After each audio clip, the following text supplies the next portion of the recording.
Bahaya memang gini. Senang ketemu dengan saudara kembali di tempat ini dengan tema yang berbeda dan saya harus kasih aplaus sebenarnya untuk saudara karena di luar hujannya luar biasa besarnya dan saudara bisa datang ke tempat ini dan ini udah ini amazing gitu ya. Dan tema kita pada sore hari ini adalah We Love Us. Saya mesti mengingatkan saudara bahwa bulan ini adalah bulan family. Kita akan banyak membahas mengenai keluarga. Mari kita buka Mazmur 133 ayat yang pertama sampai dengan ayat yang ketiga. Mazmur 133 ayat pertama sampai dengan ayat yang ketiga kita akan membahas ayat ini untuk menunjang tema kita pada minggu ini. Nyanyian ziarah Daud, sungguh alangkah baiknya dan indahnya apabila saudara-saudara diam bersama dengan rukun. Seperti minyak yang baik di atas kepala meleleh ke janggut, yang meleleh ke janggut Harun dan ke leher jubahnya. Seperti embun gunung Hermon yang turun ke atas gunung-gunung Sion. Sebab kesanalah Tuhan memerintahkan berkat, kehidupan untuk selama-lamanya. Ini ayat ini adalah ayat yang cukup tenar. Saya percaya saudara apabila, apalagi misalnya andai kata saudara orang Kristen yang udah cukup lama, ayat ini udah sering didengar nih. Apalagi ayat ini ada lagunya ya, sungguh alangkah baiknya gitu ya. Dan ini adalah ayat yang biasa dan ayat ini membahas mengenai masalah tentang kesatuan. Karena bulan ini bulan family, maka kita akan ngebahas mengenai kesatuan di dalam keluarga. Oke, untuk membahas ini lebih lanjut, saya akan membagi khotbah ini menjadi 3 segmen gitu ya saudara ya. Dan kita nggak akan membahas ayat ini secara keseluruhan, Mazmur 133 1 sampai 3, tetapi kita akan bahas ini dalam 3 segmen besar saja. Tetapi saya berharap poin-poinnya cukup untuk menerangkan mengenai kesatuan di dalam keluarga gitu dan berkatnya gitu ya. Dan mari kita mulai dari yang pertama. Diam bersama ya. Tadi dietnya ada apabila saudara-saudara diam bersama dengan rukun. Ya, kita potong, kita ambil kata diam bersama sebagai segmen yang pertama kita. Kata diam itu kalau andai kata terlepas dari konteks gitu ya, kata diam itu biasanya artinya tutup mulut, nggak ngomong apa-apa. Tetapi kalau diam bersama di sini bukan berarti keluarga saling nggak ngomong satu dengan yang lainnya, diem-dieman gitu, pandang-pandangan dan nggak ngomong apa-apa, bukan gitu sih maksudnya. Tapi kata diam yang dipakai dalam konteks Mazmur 133 ini adalah kata Ibraninya yashab, yang berarti bukan cuma diamnya konteksnya bukan kayak itu. Tapi duduk, tinggal atau tetap, dan berdiam. Itu arti kata yashab sebenarnya. Jadi bisa diganti itu katanya. Apabila saudara-saudara diam bersama, itu bisa diganti dengan apabila saudara-saudara duduk sama-sama. Atau tinggal sama-sama, atau berdiam sama-sama. Kalau berdiam itu berarti di dalam satu rumah sama-sama. Ini 4 kata ini sebenarnya menggambarkan suatu kedekatan. 4 kata ini sebenarnya menggambarkan suatu keintiman atau intimasi.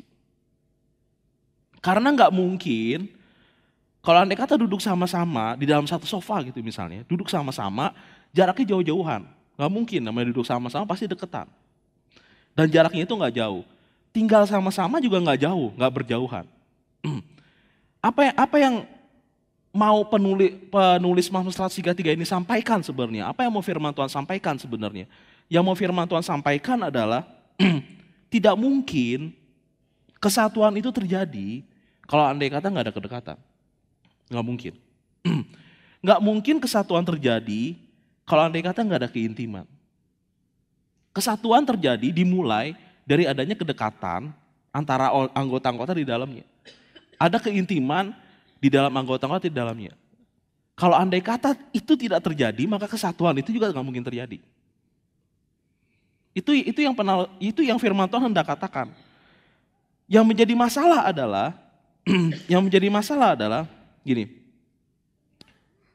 Untuk membangun sebuah kedekatan, untuk membangun sebuah hubungan yang intim, perlu ada kepercayaan. Kalau nggak ada kepercayaan, susah nih untuk membangun hubungan yang intim. Saya tarik balik nih ya.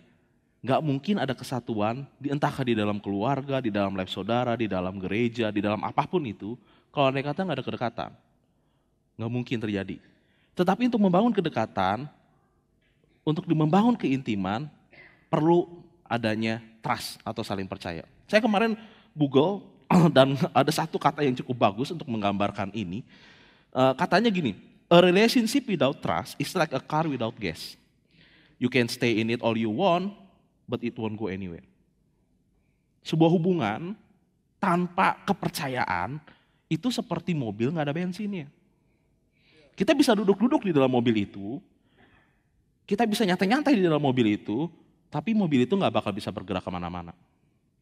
Tetap ada di situ. Ini hubungan juga modelnya kayak gini sih. Pada prinsipnya, hubungan tanpa kepercayaan itu hubungan mati. Hubungannya sih tetap ada, tetapi sesungguhnya pada hakikatnya nggak bakal bisa bergerak kemana-mana.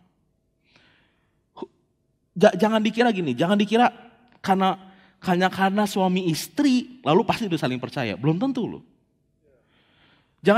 Jangan dikira karena mentang-mentang sepunya dalam satu keluarga gitu lalu berarti udah bisa saling percaya. Belum tentu juga.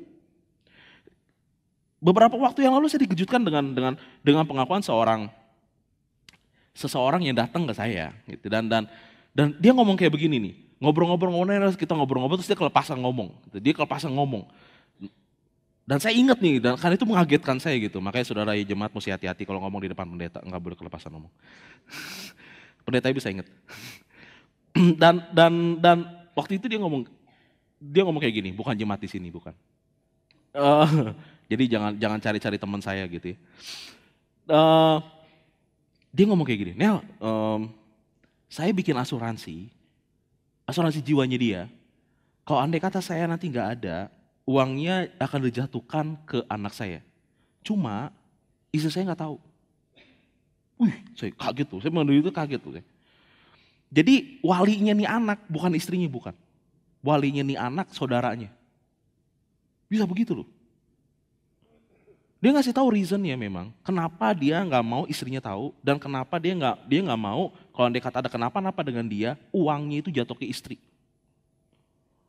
Bingung saya ngedengernya. Bener, serius bingung. Lu nikah apa tujuannya? Gitu maksudnya dalamnya. Dia punya alasan sih, tapi kan begini ya.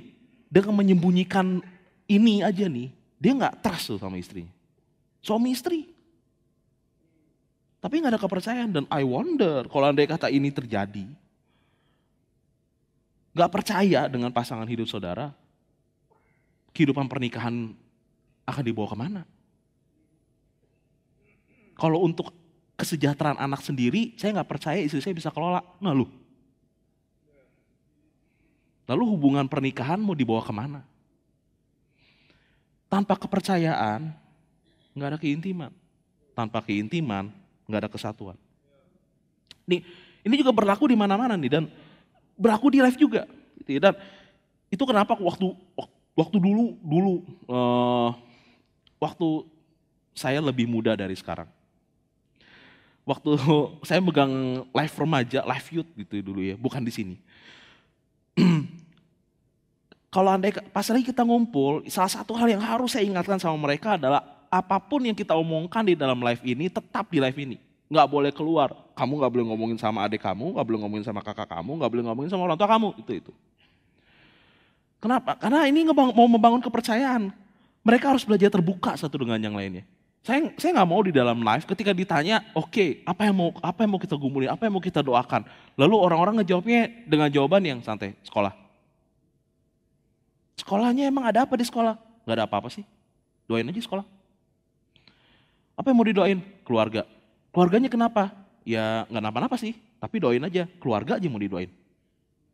Nggak mau terbuka sama sekali dan wow, kalau andai kata nggak percaya dengan orang anggota di dalam live itu, nggak bakal ada keintiman loh di dalam live-nya.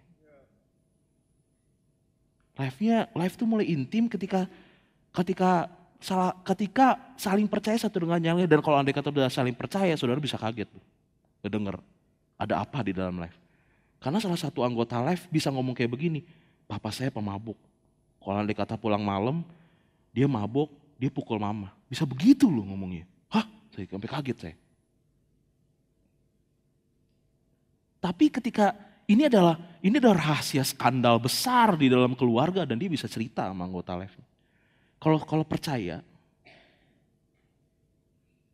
akan ada keintiman di dalam live.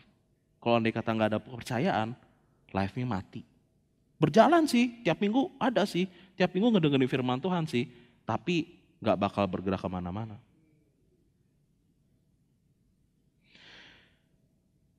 Penting untuk punya trust. Ya. Yang lain nih, kalau keintiman juga ada masalah lain yang muncul kalau andai kata intim dan dekat. Matius 3 dan sampai 5 mengatakan seperti ini. Mengapa engkau melihat selumbar di mata saudaramu? Saudara ini bisa diganti sama macam-macam ya. Bisa diganti sama istri, bisa diganti sama suami, bisa diganti sama teman. Mengapa engkau melihat selumbar di mata temanmu? Mengapa engkau melihat selumbar di mata rekan kerjamu? Dan ini yang paling suka. Mengapa engkau melihat selumbar di mata pendetamu? Gitu ya. Sedangkan balok di dalam matamu tidak engkau ketahui. Bagaimana engkau dapat berkata kepada saudaramu, biar aku mengeluarkan selumbar itu dari matamu, padahal ada balok di dalam matamu. Hai orang munafik, keluarkanlah dahulu balok dari matamu, maka engkau akan melihat dengan jelas untuk mengeluarkan selumbar itu dari mata saudaramu. Nah, selumbar itu serpihan kayu, kayak gini nih, kecil. Dan bisa ngelihat kayak gini nih di mata orang lain, nggak bisa jarak jauh. Ini mah bisa dibilang kayak belek lah, kayak belek. Dari sini saya nggak bisa ngelihat belek saudara, benar serius. Kalau saudara bangun tadi nih ya, langsung jalan ke gereja gitu, masih belekan, saya nggak bisa ngelihat nih dari sini. Tapi kalau andai kata dekat, saya bisa ngelihat. Nah ini kan problemnya kalau andai kata dekat, betul nggak? Kalau andai kata kita dekat dengan orang lain bisa melihat kekurangan kita. Kalau andai kata kita dekat dengan seseorang, orang lain bisa melihat kelemahannya kita. Dan kita bisa melihat kelemahannya dia. Dalam hubungan, nih. Semakin dekat sebuah hubungan, betul. Semakin besar kemungkinan bersatu, semakin besar intimasinya. Tetapi ada resikonya. Resikonya adalah semakin besar juga kita bisa disakitin. Karena orang yang dekat itu, sekarang punya senjata buat nyakitin kita. Dia tahu kelemahannya. Dan yang bisa menyakiti dengan sangat sakit bukan orang jauh, bukan. Tapi orang yang paling dekat. Bukan orang yang entah ada di mana, tetapi orang yang paling dekat tuh yang kalau nyakitin tuh benar-benar nyelkit rasanya. Makanya banyak orang yang nggak mau, banyak orang takut untuk menjalin hubungan yang dekat. Kenapa? Karena a lot of people fear intimacy because I don't want you to see into me.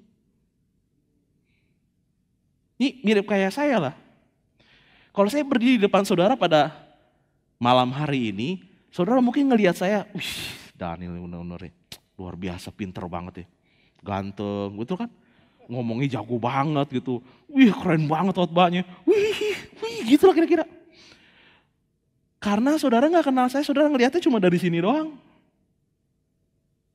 Tapi kalau andai kata saudara kenal, dekat dengan saya, saudara kerja bareng sama saya, saudara bisa garu-garu kepala. Buset nih orang bisa begini ya.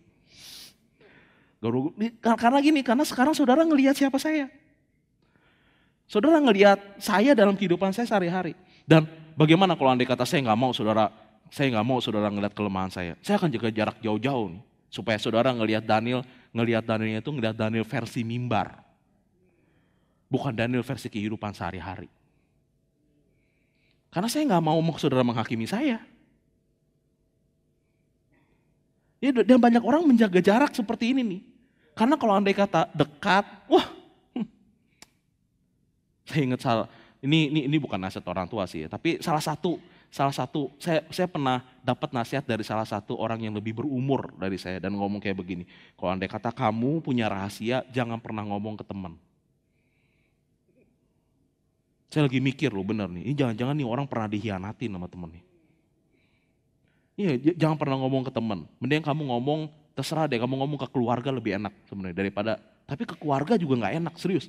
Apalagi kalau andai kata ada perselisihan antara kakak dan adik. Oh, gue tahu rahasia lu ya, gue bocorin lu, gitu kan? Kalau lu nggak mau rahasianya gue bocorin, lu mesti setor 10.000 per hari.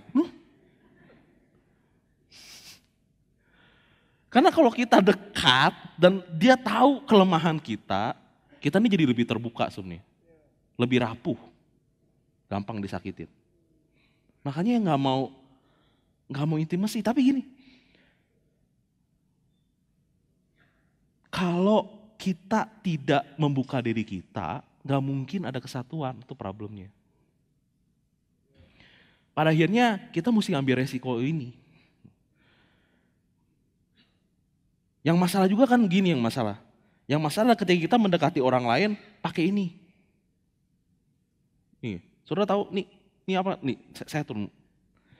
Nih, fungsinya ini sebenarnya untuk membuat hal yang kecil jadi besar, gitu kan ya. Tapi membuat suatu hal menjadi besar, tujuannya supaya kita bisa fokus terhadap hal itu, yang dibesarkan itu. Karena kalau andai kata saya ngelihat Harry, dan saya lihat matanya gitu, yang sipitnya bisa jadi gede loh. Karena saya fokus sama matanya dia nih. Nih, dan kita seringkali pakai ini nih dalam hubungannya kita. Saya nggak bilang bahwa salah nih pakai ini ya. Tetapi yang jadi masalah adalah seringkali kita mempergunakan ini untuk membesarkan hal-hal yang keliru.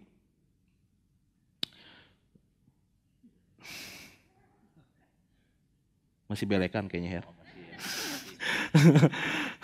Kita seringkali membesarkan hal-hal yang sebenarnya nggak perlu, dan ini resikonya. Ketika saya memfokuskan pandangan saya kepada sesuatu, saya nggak ngelihat dia keseluruhan. Saya cuma ngelihat yang saya gedein. Kalau andai kata saya fokus kepada hidungnya Pastor Joy, maka yang ada di gambaran saya cuma hidungnya Pastor Joy. Tapi saya nggak ngelihat keseluruhannya dia nih. Saya cuma ngambil fokus kepada satu hal tertentu dari Pastor Joy. Padahal kan nggak begitu kan? Enggak. Dan kita kan seringkali jadi begitu. Kalau kita fokus kepada satu hal negatif lalu kita sorot, saya deh, 1000 hal baik yang dia lakukan gak kelihatan cuma gara-gara saya pakai ini ke satu hal yang negatif. Kalau andai kata saya fokus kepada satu omongan negatif lalu saya gedein itu. Satu omongan negatif yang saya ingat, 1000 omongan positif saya bisa lupa. Dan kita menggunakan ini secara keliru masalahnya. Seharusnya kita menggunakan ini untuk hal-hal yang sifatnya lebih positif. Dan jangan salah loh, menggunakan ini dengan tepat bisa mengubah kehidupan seseorang. Saya ingat pada waktu itu saya pernah mendengar satu khotbah dari Pak Jarod Wijanarko, dan dia cerita tentang anaknya. Dia punya 3 anak dan anak ini berprestasi semua. Tapi anak yang kedua ini agak telat nih berprestasi. Karena gini, pada waktu anak itu SD kelas 1, anak ini naik ke kelas 2 itu hampir gak naik kelas. Nilainya 4,5, 4,5 gitu lah gini, banyak merahnya. Kalau andai kata kebun gitu ya, yang hitamnya itu humus, ada bunga mawar merah kan bagus juga, iya gak? Tapi kalau nilai jelek tuh yang kayak gitu, merah semua. Dan dia waktu itu guru wali kelasnya manggil dia terus ngomong kayak begini, Pak sorry nih, mohon maaf katanya, anak bapak mesti dikursusin nulis, karena tulisannya kacau balau.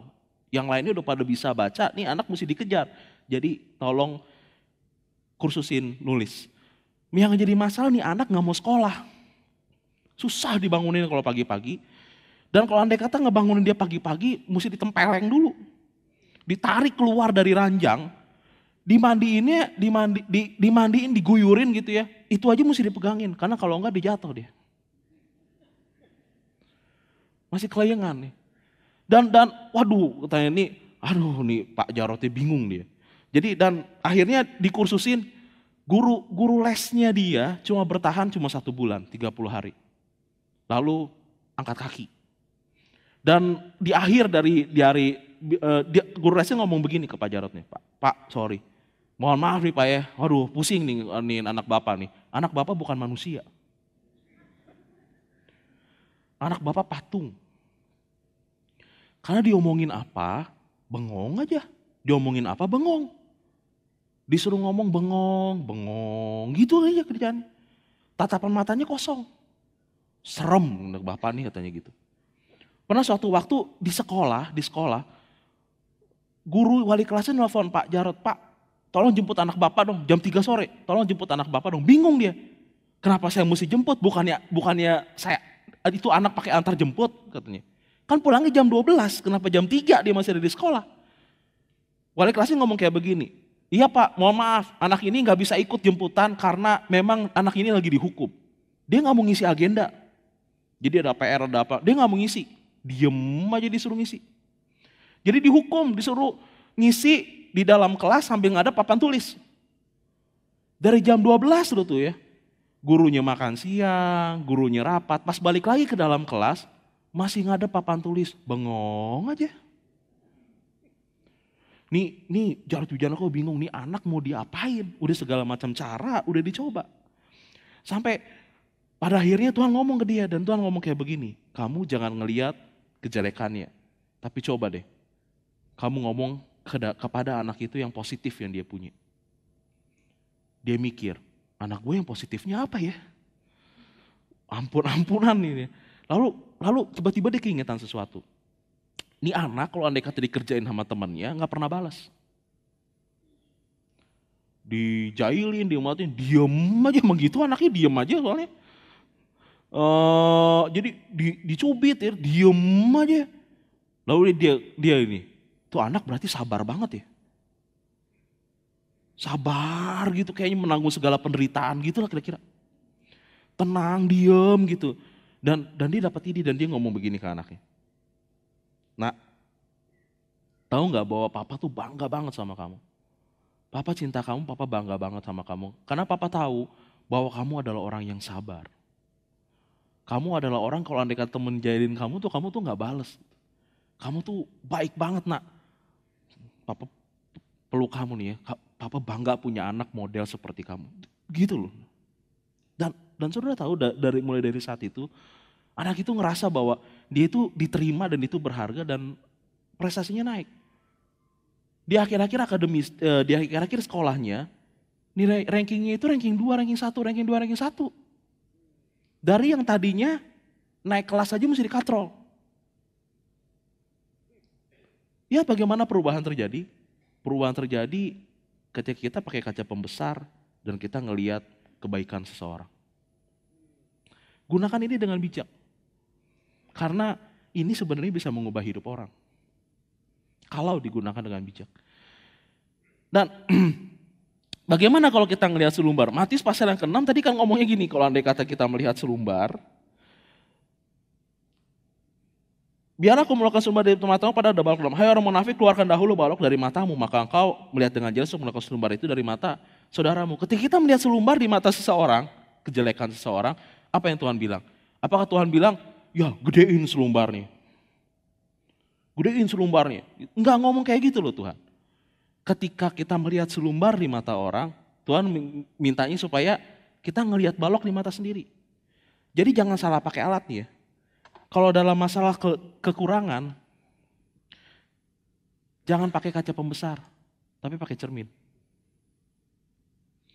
Kalau andai kata saya ngelihat selumbar di mata seseorang, ini berarti saatnya saya ngaca.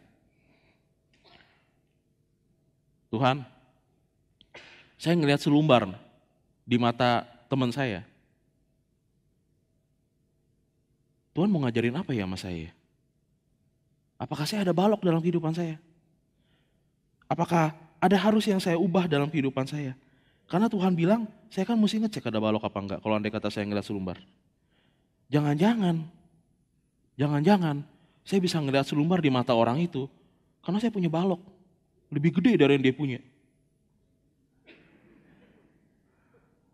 Tuhan, ada balok gak ya di mata saya? Karena kalau andai kata ada balok di mata saya mau ini dikeluarin. Saya mau ini diperbaiki. Baru saya bisa ngeluarin selumbar di mata teman saya. Saudara tahu firman Tuhan mengatakan apa? Firman Tuhan mengatakan, kalau andai kata kita mau nolong orang lain, pertama-tama yang harus kita koreksi adalah diri kita sendiri. Jadi kalau andai kata saudara melihat kelemahan orang dan saudara mulai menghakimi, wah kamu tuh ada begini-begini, sorry, ngaca dulu. Jangan-jangan kita punya balok. Jangan salah pakai alat. Dalam masalah kelemahan gunakan cermin. Jangan gunakan kaca pembesar. Dan bilang sama Tuhan, Tuhan, apakah ada yang harus saya ubah dalam hidup saya? Apakah ada yang harus saya perbaiki? Apakah ada yang harus saya evaluasi? Karena Tuhan saya tahu, saya nggak bisa ngontrol dia. Tapi saya bisa ngontrol kehidupan saya. Dan saya mau diri saya berubah. Karena saya tahu kalau andai kata saya berubah, kalau andai kata saya keluarin balok dalam mata saya, dia mungkin akan berubah juga. Yang dikeluarin bukan selumbar di mata dia. Yang dikeluarin balok di mata kita. Oleh karena itu, hati-hati dalam menggunakan alat. Benar ya? Nah, next. Yang berikutnya juga gini nih, pelajarannya. Saudara tahu balok ini sebenarnya kumpulan dari selumbar. Balok ini sebenarnya kumpulan dari ini nih. Dikumpulin jadi begini nih kalau andai kata dipres. Dan by the way memang ini asalnya dari sini. Waktu saya minta tolong untuk disiapin ini diserut. Jadi keluar ini. Ini nih kalau dikumpul-kumpulin jadi ini nih. Pelajarannya gini.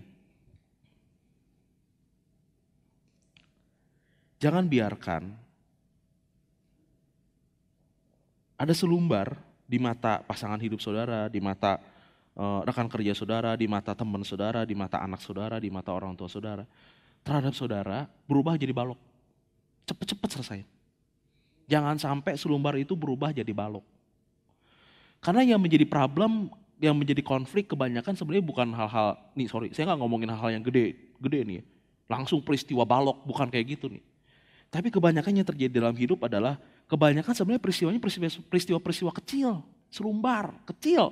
Tetapi dibiarkan, didiamkan, lama-lama jadi balok.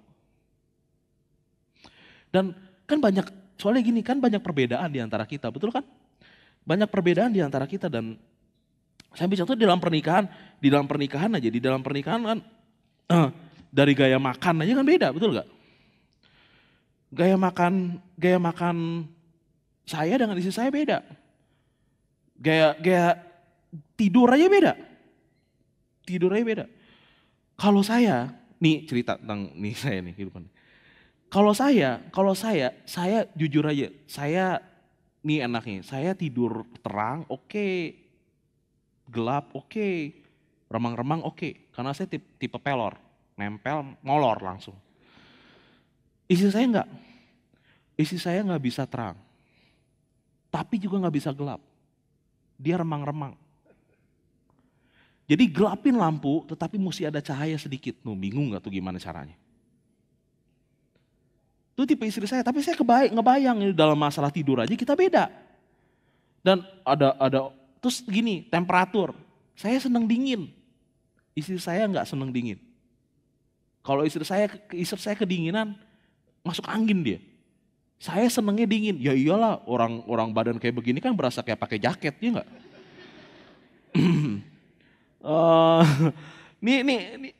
Itu aja udah beda tuh, dan kita mesti gimana caranya gitu ya? Gimana caranya untuk menjembatani model yang seperti ini? Baju tidur. Saudara, sorry ya.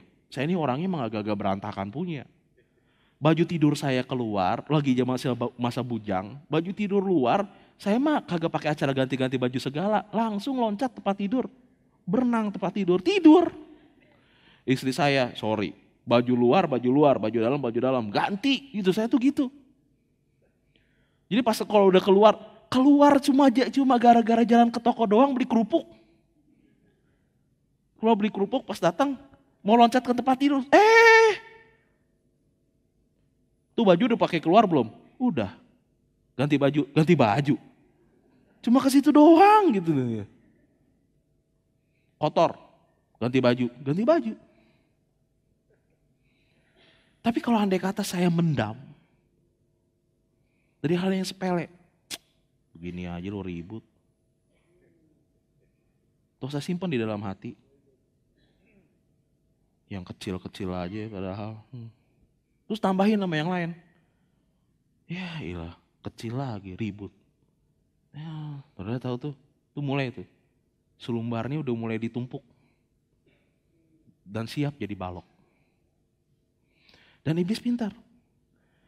Karena dia tahu persis.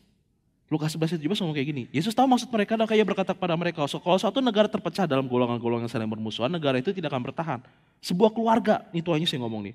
Sebuah keluarga yang terpecah-pecah dan bermusuhan satu sama lain akan hancur. Saudara tahu gimana cara ngancurin keluarga? Cara ngancurin keluarga adalah dimulai dari selumbar sebenarnya. Tetapi dikipasin lama-lama jadi balok. Pas lagi saya bilang, yang kecil aja gini, tuh langsung tuh dalam hati, dikipasin saya. Bener, yang kecil-kecil aja digituin, padahal dia nggak tahu ya, lu kerja capek-capek minta ampun, cuma buat dia doang. Emang tuh dasar istri nggak tahu diri, gitu tuh. Kayak ada yang ngobrol di kuping. Oh bener juga ya tuh, udah mulai tuh dikipasin, udah mulai timbul rasa permusuhan. Mulai dari hal sederhana loh, mulai dari yang selumbar. Apalagi nih saudara ya, kalau andai kata tiba-tiba saya pulang kantor, saya pulang kerja, lalu istri dan senyum ngomong, coba lihat apa yang saya beli sekarang. Tas langsung 3. Saya langsung melotot dan bilang, beli apaan? Beli tas 3. Dalam hati, dia gak tahu gimana susahnya gua kerja keras. Dia kagak ngerti kali ya, kalau andai kata nih kerja nyari duit gak gampang. Tuh nanti tuh, dari hal-hal yang selumbar, lama-lama bisa berubah jadi balok. Istri saya juga begitu nih, jadi istri saya dikipasin. Pas lagi ngejagain anak saya tuh ya, anak saya lagi bandel-bandelnya. Apalagi kalau dia nangis kalau lagi malam-malam, pagi-pagi lagi capek banget. Lalu tiba-tiba saya pulang santai, "Say, gimana kabarnya hari ini?" Istri saya lagi keringetan, udah bersihin rumah nih anak terus ngomong, "Lu kayaknya bisa senyum-senyum ya, lu gak tahu apa gue capek banget nih. Ini anak nih ini, bener-bener kayaknya lebih enakan dia jadi suami kerja. Dia gak tahu kesusahan istri rumah tangga. 24 jam, suami 8 jam kerja. Enak-enakan dia. Ya tuh ya, dikipasin. Mulainya dari gimana? Bukan dari gini masalahnya. Oleh karena itu selagi masih jadi selumbar, Tuhan ngomong kayak begini, sebab itu jika engkau mempersembahkan persembahanmu di atas mezbah dan engkau teringat akan sesuatu yang ada dalam hati saudaramu terhadap engkau, tinggalkanlah persembahanmu di depan mezbah itu dan pergilah berdamai dahulu dengan saudaramu. Lalu kembali untuk mempersembahkan persembahanmu itu. Jadi kalau andai kata saudara lagi di gereja, kelihatannya saya ngerasa dia kurang enak. Datang langsung selagi itu masih jadi selumbar, belum jadi balok. Dan bereskan masalah itu. Karena kalau andai kata kita tidak diam bersama, membereskan segala sesuatunya, kita nggak akan dapat berkatnya. Oke, lanjut saudara, dengan rukun. Yang kedua, tadi diam bersama. Kata rukun, diam bersama dengan rukun nih, jadi satu kalimatnya gitu ya. Kata rukun berasal dari bahasa Ibrani yakat, yang berarti rukun, bukan cuma berarti cuma rukun, tetapi juga bersama-sama dan bersatu atau kesatuan. Kata yakat itu diambil dari kata dasar ehad, yang artinya satu.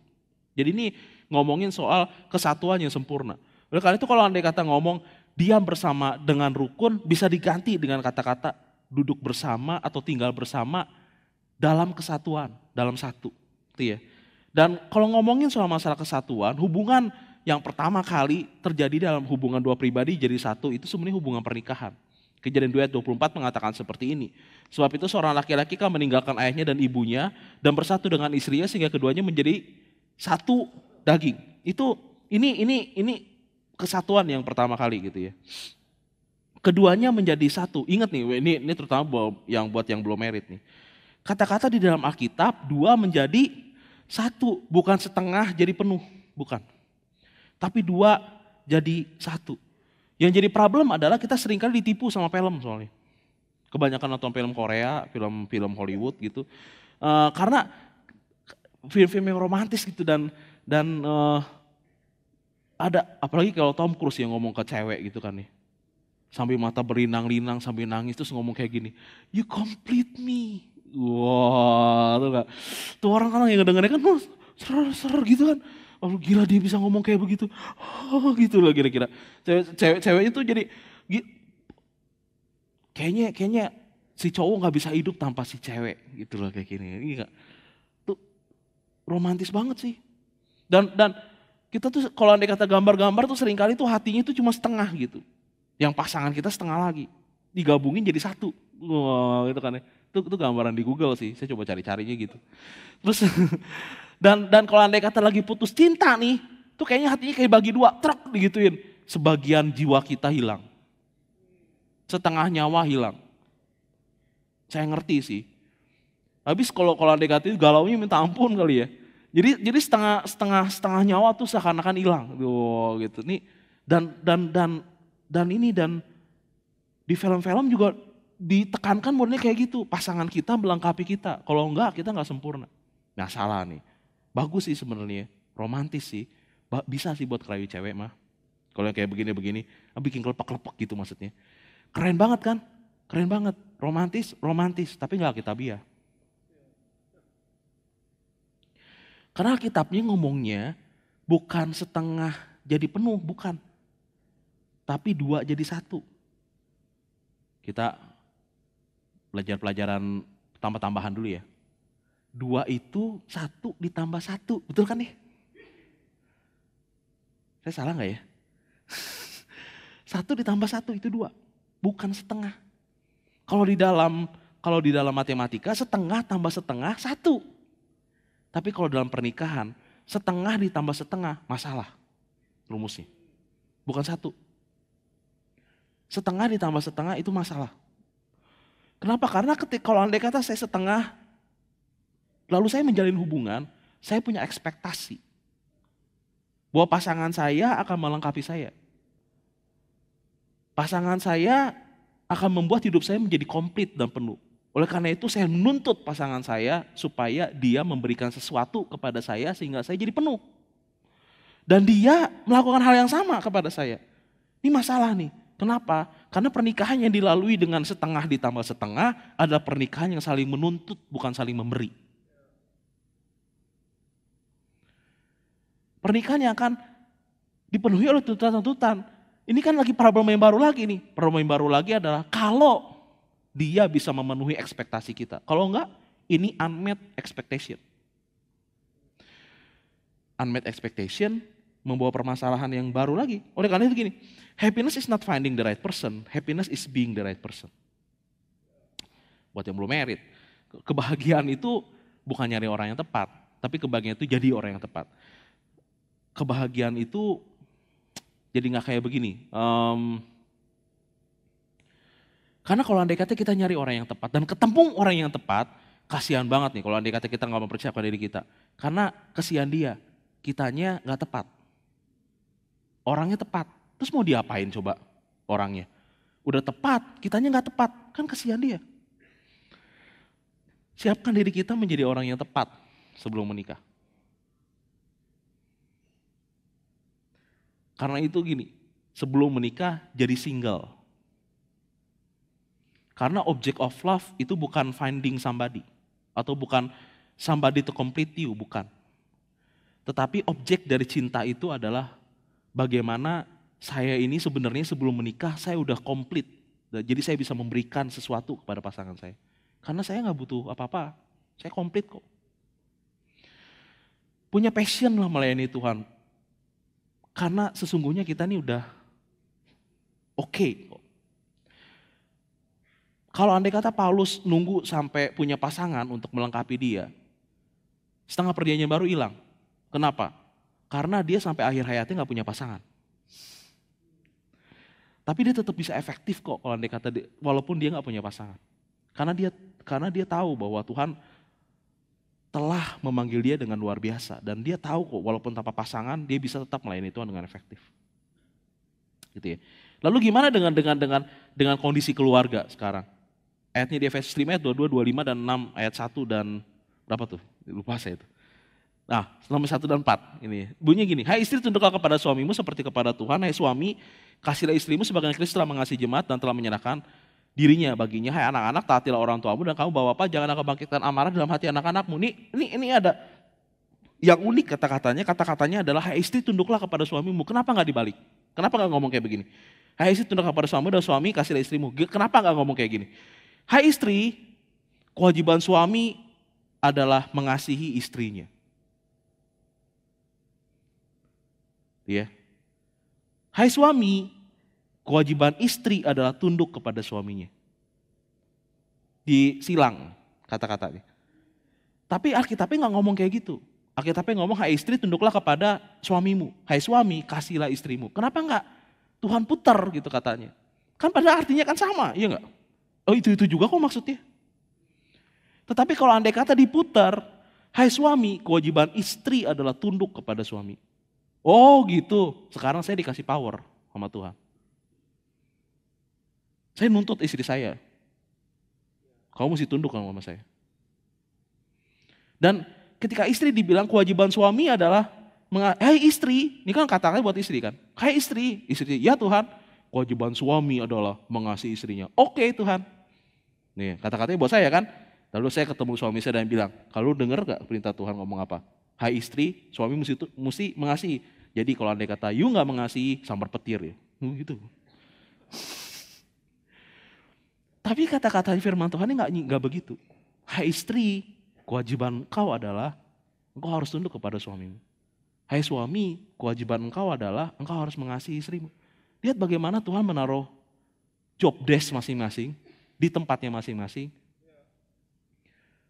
Dan hai anak-anak, hormatilah orang tuamu. Hai bapak, jangan membangkitkan amarah dalam hati anak-anakmu. Ini nanti kita bahas di bulan depan. Tapi didiklah mereka dalam ajaran dan nasihat Tuhan. Ini berarti kan Tuhan ngomong kayak begini. Pada dasarnya Tuhan hendak ngomong kayak begini. Keluarga sebenarnya intinya bukan saling menuntut satu dengan yang lainnya, bukan. Tetapi keluarga adalah ketika kita melakukan apa yang harus kita lakukan. Jadi jangan nuntut pasangan kita untuk melakukan ini, melakukan itu. Tapi apakah diri sayanya telah menjadi suami yang baik? Apakah saya menjadi istri yang baik? Apakah saya menjadi orang tua yang baik? Apakah saya menjadi anak yang baik? Sesuai dengan posisinya kita. Oleh karena itu gini, jangan fokus kepada finding, tapi fokuslah kepada becoming. Jangan fokus kepada orang lain, tetapi fokuslah kepada apa yang bisa saya lakukan dan apa yang bisa saya perbuat. Ini dengan rukun. Terakhir, saudara.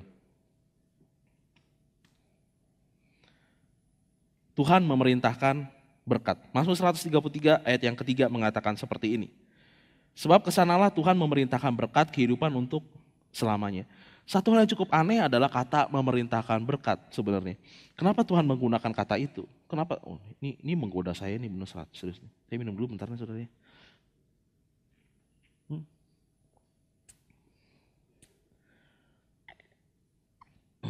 Kenapa Tuhan menggunakan kata memerintahkan? Kenapa Tuhan gak bilang, so kesanalah Tuhan memberikan berkat? Kan bisa aja ya gak ya? Tapi ketika dia menggunakan kata memerintahkan, ini katanya jadi lebih kuat gitu. Ini Tuhan lagi menunjukkan bahwa dia ini punya otoritas. Tuhan lagi menunjukkan bahwa dia ini punya kuasa. Tuhan lagi menunjukkan sebagai seorang penguasa dan dia memerintahkan sesuatu. Ini kata yang Tuhan ini seakan-akan lagi pamer nih bahwa saya ini yang punya power atas semuanya nih. Dan saya bisa memerintahkan ini. Dia lagi memposisikan diri dia sebagai seorang raja. Seorang yang benar-benar berkuasa. Dan saudara tahu di zaman dahulu kalau ketika seorang raja mengeluarkan sebuah dekret itu gak bisa dibatalin. Dia gak bisa narik balik dekretnya, gak bisa. Oleh karena itu gini, ketika Tuhan bilang memerintahkan berkat, ini Tuhan lagi ngomong suatu hal yang wow, karena dia seakan-akan ngomong kayak begini, saya akan memberikan kepada kamu berkat yang gak bisa dibatalin. Berkat yang tidak bisa digugurkan oleh apapun. Ini berkat. Tuhan memerintahkan berkat.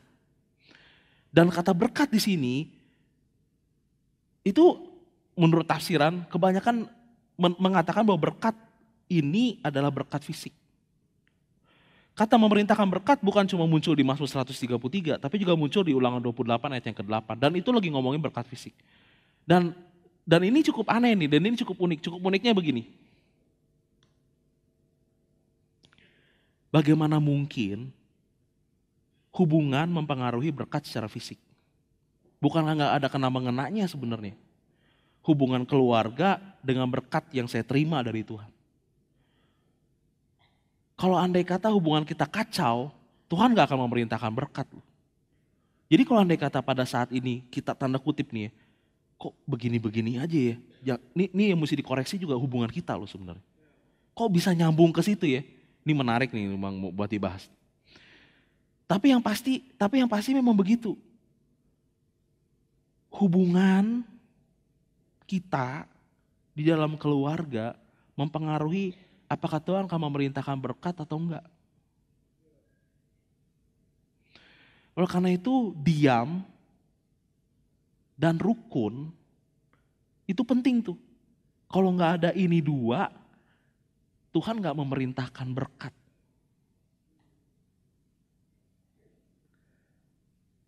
Kalau andai kata saudara lagi kesulitan, salah satu yang mesti dilihat adalah apa hubungan saya oke.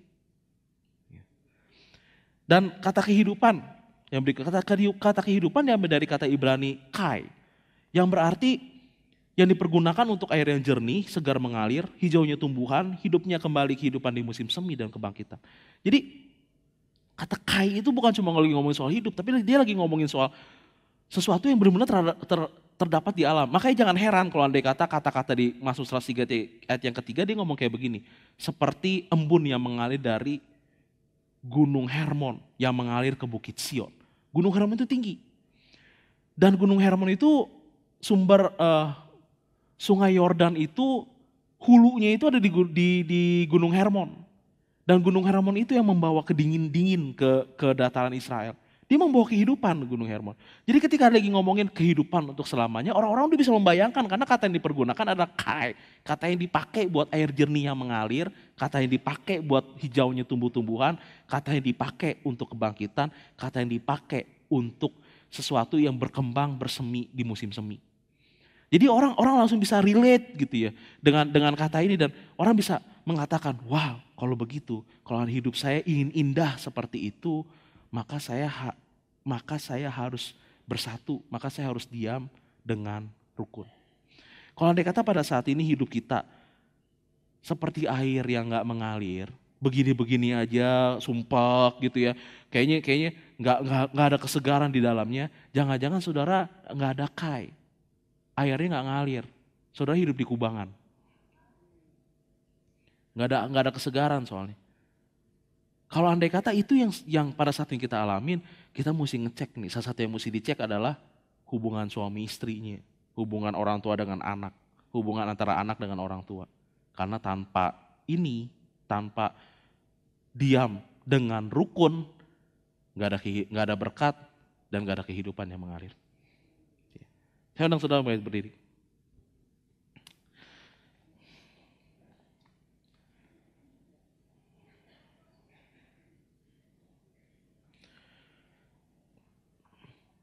Mari kita merenungkan kehidupan kita dan ini adalah sebagaimana biasa saya sampaikan setelah firman Tuhan itu adalah saat yang paling tepat, saat yang paling enak untuk mengevaluasi kehidupan kita. Firman Tuhan mengingatkan kita, firman Tuhan menegur kita dan ini adalah saat yang baik untuk kita melihat ke dalam diri kita sendiri. Apakah saya dikoreksi oleh firman Tuhan? Ini pertanyaannya. Apakah saudara pada saat ini merasa bahwa kehidupan saudara kosong, kehidupan saudara hampa, gak ada kehidupan? Apakah saudara merasa pada saat ini saudara tidak tanda kutip merasakan kesegaran di dalam hidup? Apakah kita pada saat ini merasa bahwa ya hampa gitu?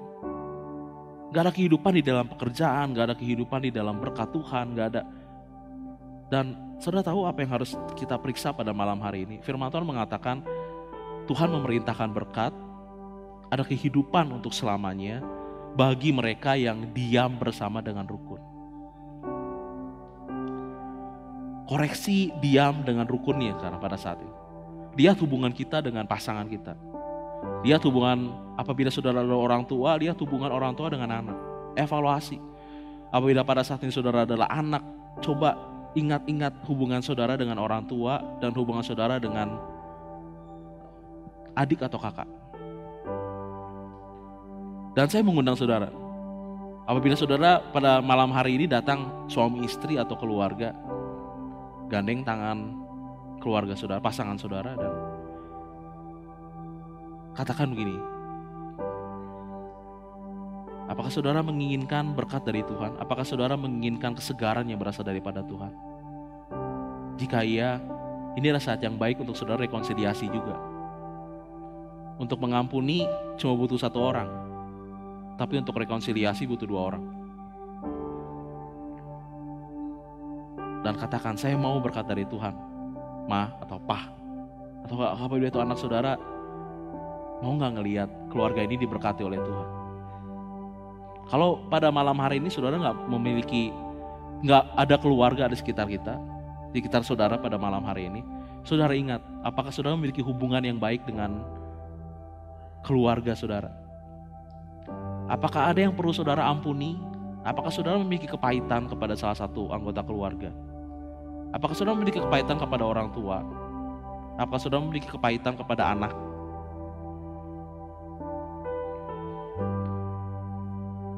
Tanpa diam dengan rukun, maka Tuhan tidak akan memerintahkan berkat.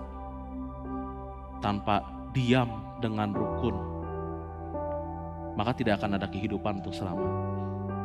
Jika pada malam hari ini saudara ingin melihat berkat yang diperintahkan oleh Tuhan, dan saudara ingin melihat kehidupan yang mengalir dalam pekerjaan saudara, dalam keluarga saudara, dalam apapun yang saudara pegang pada malam hari ini, angkat tangan saudara.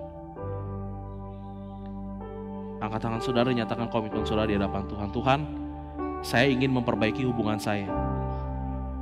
Saya ingin memperbaiki hubungan saya. Saya ingin diam bersama dengan rukun dengan keluarga saya. Saya ingin diam bersama dengan rukun di dalam hubungan-hubungan saya. Karena saya ingin melihat Tuhan memerintahkan berkat. Karena saya ingin melihat kesegaran. Saya ingin melihat kehidupan. Saya ingin melihat perkembangan. Saya ingin melihat Tuhan, apa yang saya pegang bertumbuh, hijau, berbuah dalam kehidupan saya. Bapak Surgawi, Engkau lihat tangan-tangan yang terangkat. Tangan-tangan ini adalah tangan-tangan yang berkomitmen untuk memperbaiki hubungan mereka.